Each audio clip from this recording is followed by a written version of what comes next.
Nobody likes being wrong. But in this particular instance, I gotta say, I'm glad that I got this one wrong, because yesterday, just hours after I had posted a video saying Alvin Bragg is not going to indict Trump, he's a coward, it turns out the grand jury did vote to indict Donald Trump. And here's the kicker. As far as we know, according to sources close to the investigation reported by CNN, there's more than 30 counts in this sealed indictment, which means this goes far beyond just a hush money payment to Stormy Daniels. See, look at it this way. Even if you had the hush money payment to Stormy Daniels combined with the falsification of business records, at most, you could probably stretch that into 6, 7, maybe 8 different charges if you're really, really clever. You know, obviously you've got the campaign finance violation, you've got the falsification of records. You could probably throw in a couple different kinds of fraud, possibly wire fraud, bank fraud, maybe tax fraud if you wrote off that legal expense that was actually the reimbursement for the hush money payment. You might be able to grab another 1 or 2 charges off that, but that's about it. So that may account for, let's say, generously 8 charges, right?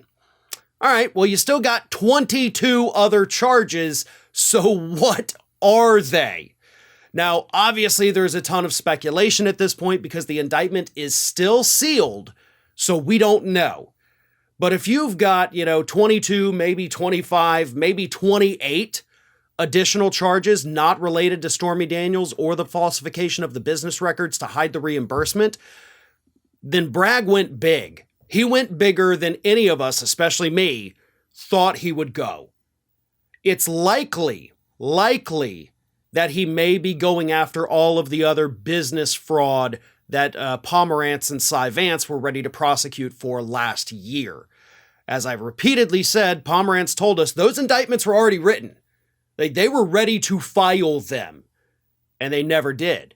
So possibly Bragg said, you know what? I'm getting kind of pissed about what's happening. I got these other indictments here. Let's go ahead and throw those in too. That's a possibility. The hush money payment to Karen McDougal, the catch and kill story involving David Pecker, who, by the way, did testify. Those could be in these charges. These charges could span literally every horrible thing that Trump has done in New York. Both hush money payments, the payoff, the catch and kill, the business issues, the fraud that the business was already convicted for. Trump and his kids are having a civil trial later this year. So this is massive. And we won't actually have to wait too long before we find out what these charges are. Donald Trump is expected, take that with a grain of salt, to turn himself in on Tuesday. Now, originally, according to reports out this morning, his defense lawyers said that prosecutors wanted him to turn himself in today.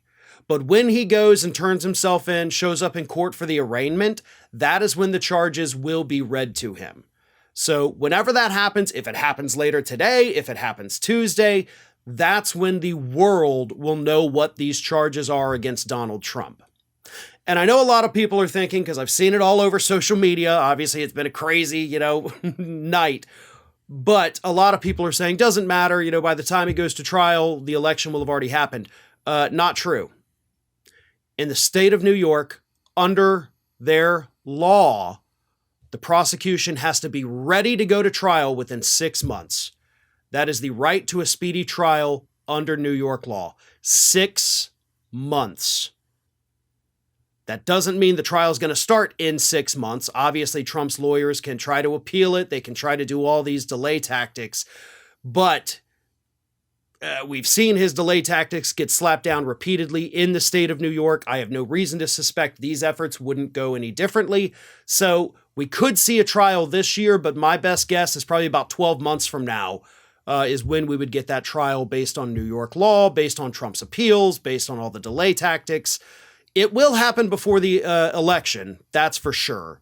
It may not happen before the voting starts in the primaries and the caucuses, but either way, this is damaging to Trump, it's damaging to his campaign, it's damaging to the Republican Party, And I know everybody out there is loving every second of this, because I am. And again, it's one of those times where I'm really happy to be wrong.